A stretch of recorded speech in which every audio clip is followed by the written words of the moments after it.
first thing you should do when you come to your layer grouper composition is to click on this refresh UI.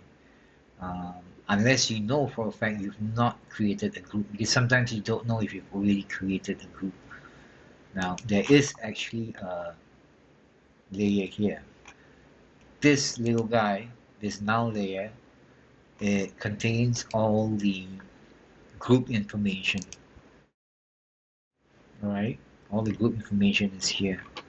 So, and it's saved in the comment section. Right? If you delete it, fine, you can rebuild it again. Alright? So nothing will happen to your layers. But of course, it's good to leave it there. Ideally, it's at the bottom. If it's not, the script will still find it.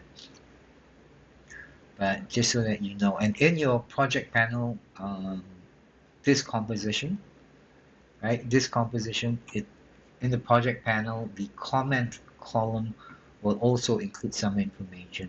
So it saves it there as a backup. So again, don't delete those. And that is useful. If this is missing, you can pick up information from there. Right? And worst case scenario, like I said, you can rebuild. And you can see the groups that you have. Now they're all named with the color because I created them using this. You can rename them easily. Just click on it or select and then click on rename. I suggest you keep the color there because then you can see the label colors. It's a bit useful. Some other layer. I don't know what this is, but I'm just going to put it there. Okay, so by double clicking, you can update it. If you select it once here, you can also select it here. Alright, I'm going to deselect and restore all layers and deselect all again. Okay, so this is what it looks like, and I'm going to set it to real default. Okay, so no settings here. You can choose if you want to view locked layers.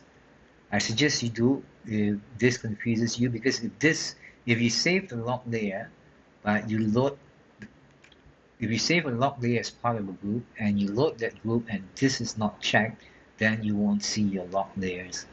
Okay, so we're going to look at this guy here. So there are 11 layers here, and if you look below, it tells you selected 10. I'm assuming one is not selected because I did not check this, and that's this guy. Okay, so I'm going to double click now and it's going to include the locked layers. See that? What I'm trying to show you now is you can add layers. Okay, and a layer can be in more than one group. Alright, so if you want to update this group, we started with 11. I added 2 other layers. The label color doesn't matter, yeah? That's just an additional visual indicator for you. So with this selected, I'm going to say I'm going to click on the update group button and you will see the number will increase. See that? So that's how you update groups. You can also remove the same way, but before I remove, we will first load this guy. So you can see that now it will load everything. So our update was successful. Now I'm gonna remove just one of them and do an update, and you can see the number change. Alright, so I deselect and double click. See that? Deselect all. You can select all groups this way and then delete them if you want. It will prompt you if you want to delete.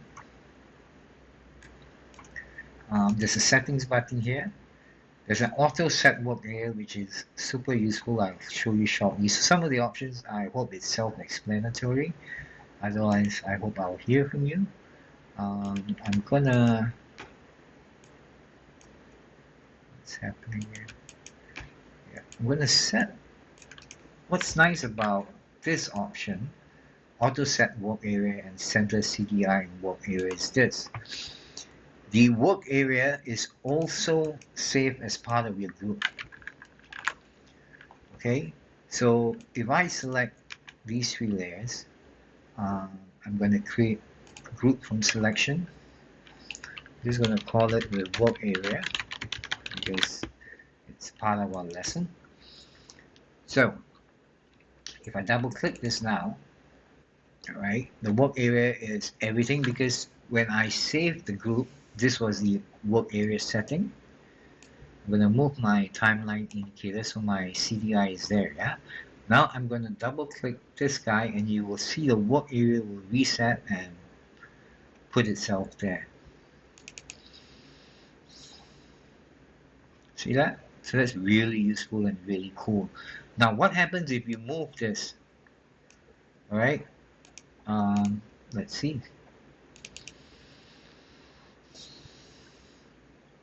Pretty cool, right? So it updates. So when you move your layer, it updates and the work area moves along with it. So if while you're working, you need to move your group, let's say you decide to do something like this, and you load them up. See how cool that is? Okay, so it's super dynamic, super intelligent. It's trying its best to help you as best as it possibly can. Okay, now all these options, I hope it's self-explanatory. One important thing, as I was using this, is hey, should I leave this as if I wanted to do this? Should I leave it as it is, or should I restore layers before I go to another composition? And the answer is I'll leave it up to you. Um, it should work either way, right? Um, whatever works for you.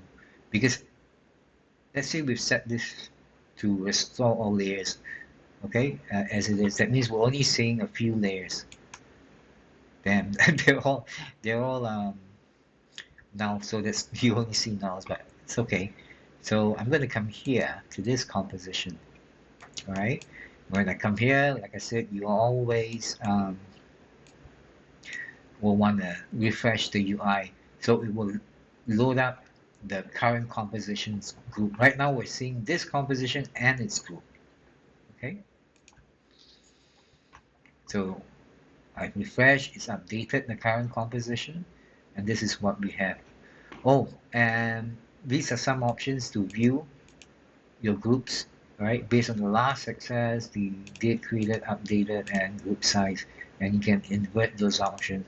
This is good because sometimes you forgot what you were looking at recently, and it's somehow important to me a lot of times. What was I working at or with? So this is useful. Okay, so now I come back here. As you can see, and if I refresh, of course it remembers, right? Yeah. And if I refresh, you will see it picks up and everything is left. Yeah. So it's really beautiful in that way. I think it tries to make itself a seamless part of your workflow based on however you want to work. Right. So have fun with it. I hope it helps you to become more productive, to work faster, because that's the plan.